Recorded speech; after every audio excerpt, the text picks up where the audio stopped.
What's going on, Raiders? So, you may be wondering why I am sitting in the dark and looking like I'm telling a scary story.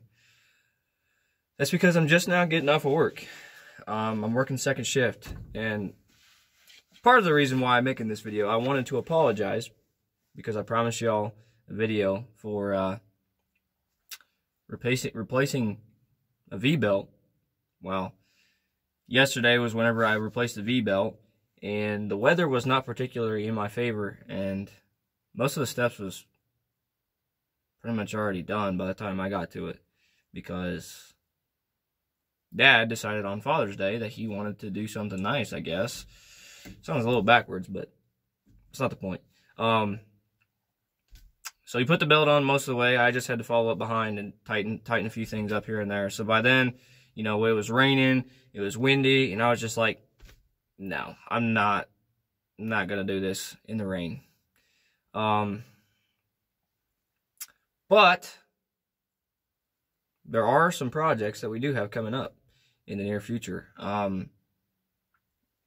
As long as I can get that starter in for the tractor, that may be starting up within, and yes, I know, this isn't me being smart. I know I say it all the time, you know, today I got something special for you, blah, blah, blah. This tractor hasn't ran in probably 4 or 5 years now. The engine still cranks. Last time I checked, it still has spark. It's just a matter of cleaning the carburetor, putting a new starter in because the armature of the starter went out. So basically what that means is when you push the start button, it doesn't kick forward into the flywheel. It just spins freely. And there's no way to really fix that without sending the starter in and getting rebuilt or buying a new one. So with that being said, we have another project coming up. I just bought some parts for the truck. I got a seat cover. I got a headliner coming, a new dash, another door handle for the passenger side because the guy I bought the truck from is a total idiot. And yeah, we're not going to get into that. We'll talk about that in another video. And then there's rain guards for the windows that I'm going to put on here. And then I also went through, you'll have to excuse the mess, but I also went through and painted the entire inside of my cab. I have to touch that up a little bit, but nothing big. That's just because that doesn't want to dry for some reason, but it's whatever. But yeah, I don't remember showing y'all the inside of the truck. Actually, yes, I do. So if you remember right, this was red or maroon, an ugly ass maroon. That was the doors were gray. The kick panel or the door panel was black. And I didn't really care for that color scheme, but this is pretty solid. I mean, it kind of gives it that nice leathery, rustic feel, I guess you could say. Eventually I might replace the dash, like the dash panel, but realistically, I could probably come in and just touch it up with some white paint, iterate on those white lines. But I also got header gaskets coming, so that could be something for another video. And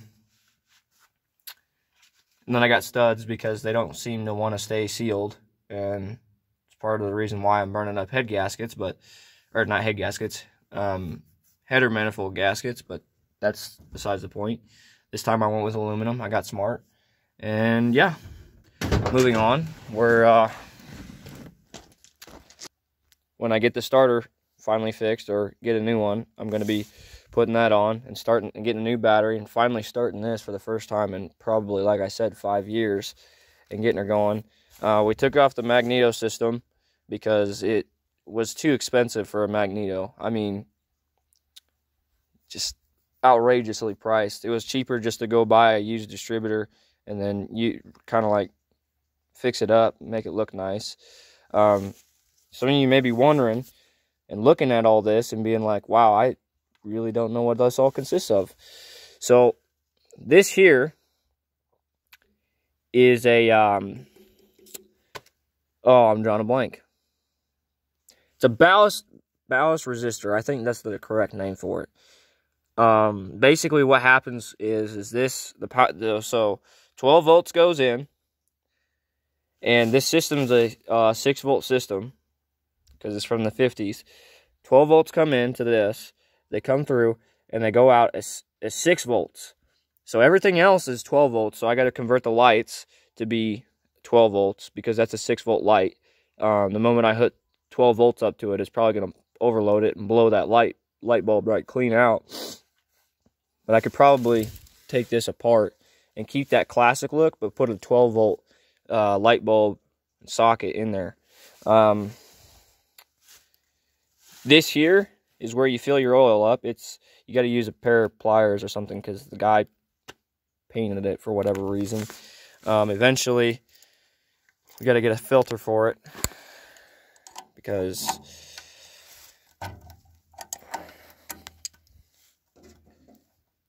it's not loose enough. Give me a second. Eventually, we got to get a filter for it, because this one's kind of nasty. Yeah, this engine, I did work on it before. So the rain cap, or the exhaust, I should say, didn't have that. Didn't have a rain cap on it. And water got down on the crankcase, or on the pistons, through the exhaust ports, and seized up the pistons a little bit. So we had to go through and dump a bunch of diesel, tranny fluid, gasoline, WD-40, you name it, down on each individual cylinder, wait for it to drain, drop some more. I have a 289 that I might do that to see if I can get it unseized, if it even is seized, but that's not the point. That's not what I'm trying to get at. Took a wood block on each cylinder, pounded it, and broke it all loose, so it's good to go.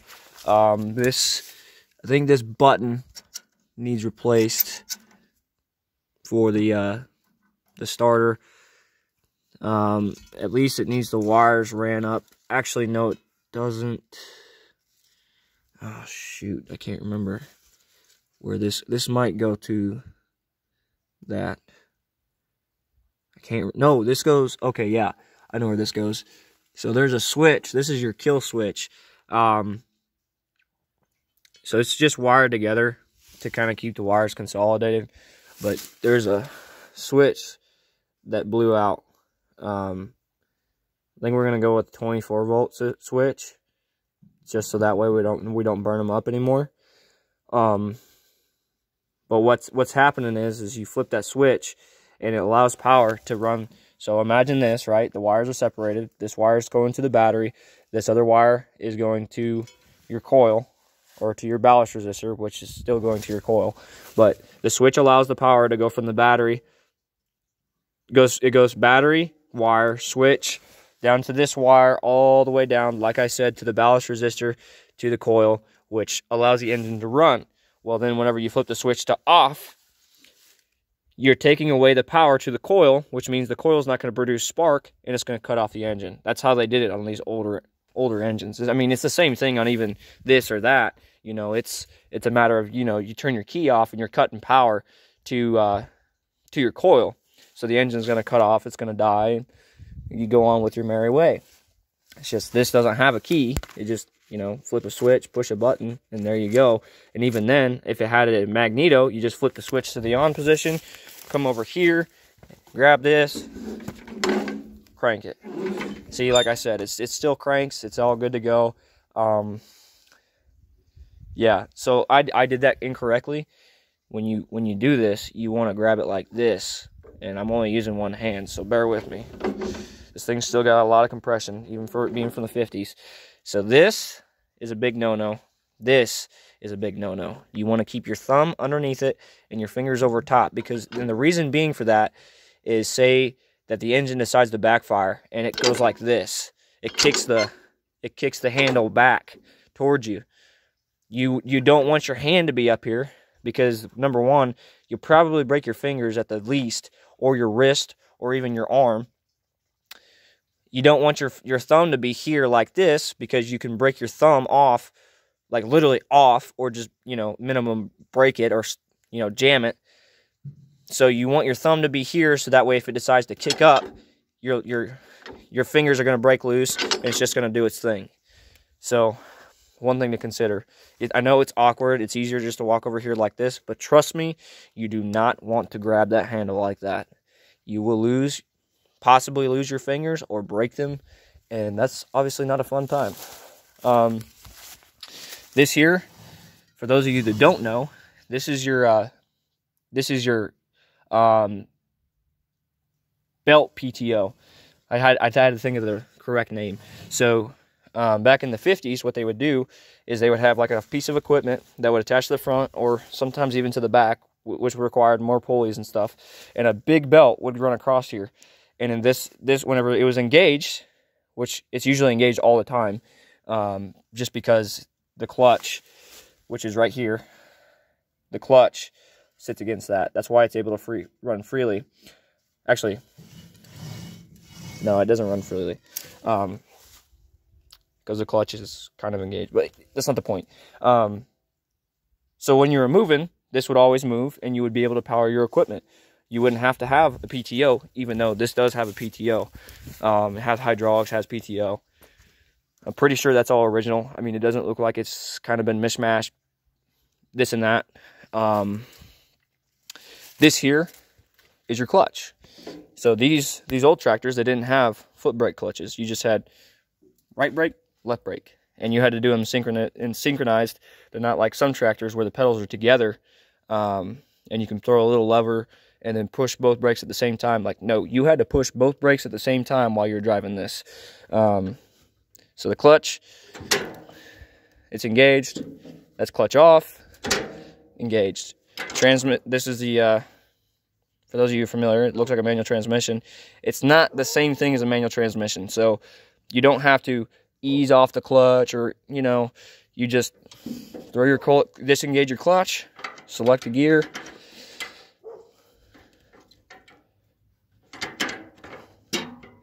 I might already be in gear. Oh, wait a minute.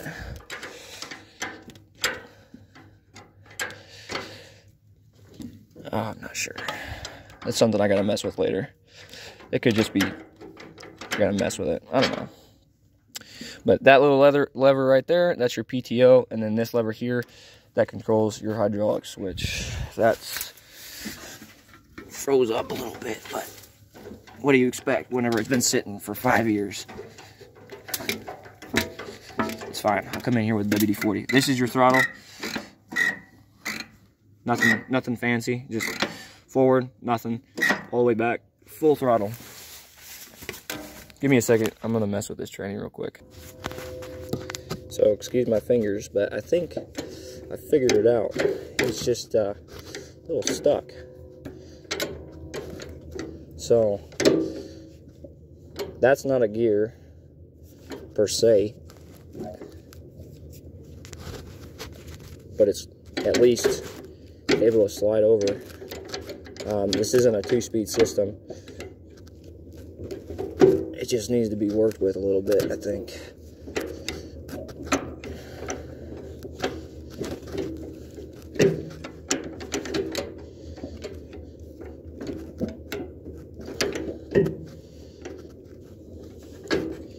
Yeah, I'm not really sure why it's doing this. It could be that it just needs to run, get everything spinning, freed up. It's a very good possibility. I mean, maybe that is a gear. It almost seems like it. Let's see, first.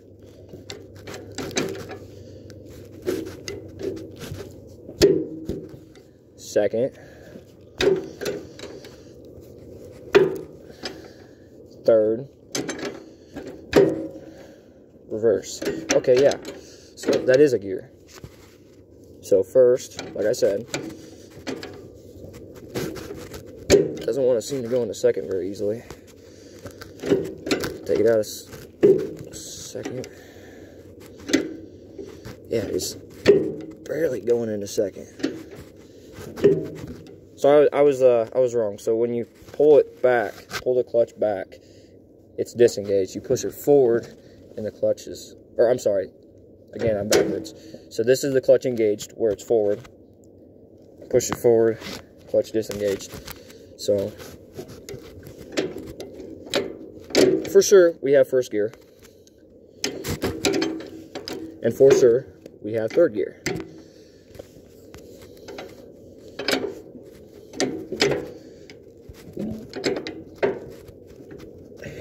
Maybe.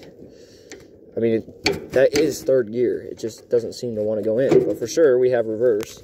So I guess reverse and first gear is what we're working with.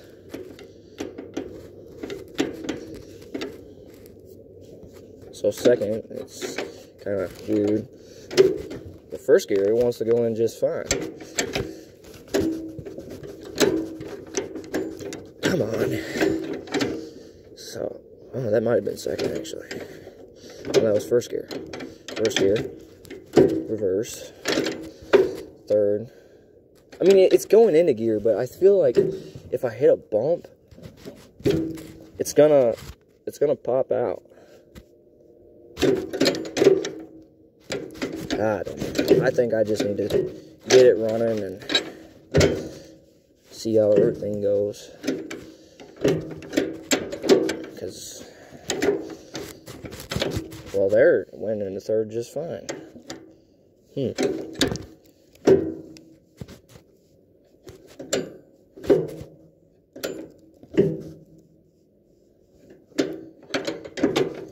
We'll cross that bridge when we get there.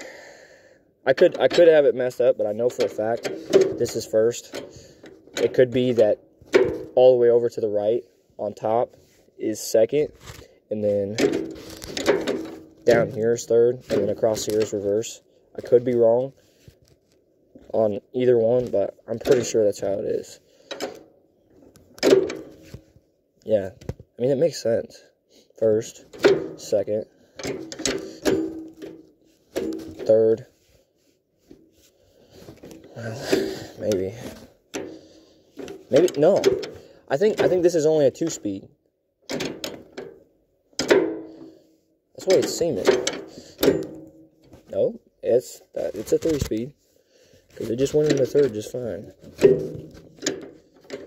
So first, second, third, reverse. Yeah.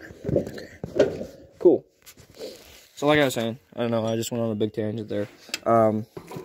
So when you had to stop, you had to push both brakes at the same time. There's no in-betweens. They have a little thing on there. I don't know if you can see it. That little curve thing with the teeth on it. They got it on both sides. So say you wanted to set your brake more than one side. You come over here.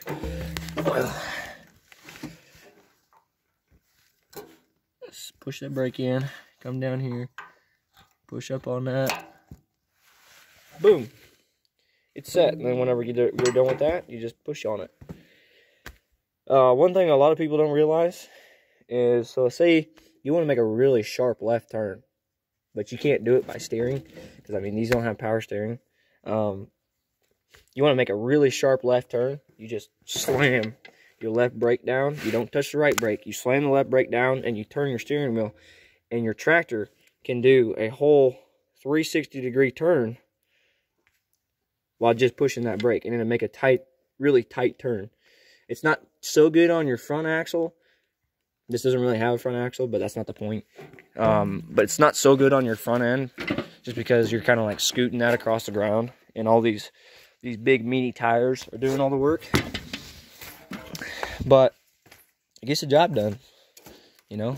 I have some concerns about this, the carburetor, because it didn't seem like it was getting a good flow through it. So we'll see. So continuing on with the whole conversion from 6 volt to 12 volt. So this alternator is actually a Chevy alternator. So the idea so I obviously had the magneto, but instead of an alternator, it had what's known as a generator. Now, theoretically speaking, they do the same exact thing, but a generator and a magneto, they kind of work hand in hand to allow this to work. Because whenever you're turning the engine, the generator is feeding power to your magneto directly, which allows it to start. Whereas an alternator is feeding power directly to your battery. So, when these first came off the line of Case, you didn't need a battery. You know, that's kind of a luxury thing back in the 50s. I mean, you didn't need a battery. You just come out here and you just crank on your tractor. And, you know, as long as everything's working correctly, your points are set, everything else like that, your tractor should fire right up. But someone somewhere decided that they wanted a luxury item for your tractor, and they went through and they threw the battery on there and the starter. And no, that is not aftermarket. That is completely original. They bought it from the factory that way. They just decided, like, hey, I don't want to just have to crank my tractor. So yeah, but yep. I guess we'll see. You know, I can't make content every day and every night like some YouTubers, but we'll see. We'll see what happens. Like I said, we got some projects coming up. We're gonna get them done, get something going, and maybe get some entertainment for you guys. I apologize if this video was super long about me talking about the tractor and this and that. Hopefully it was somewhat educational. But with that, we'll see you later, Raiders. I bid you adieu.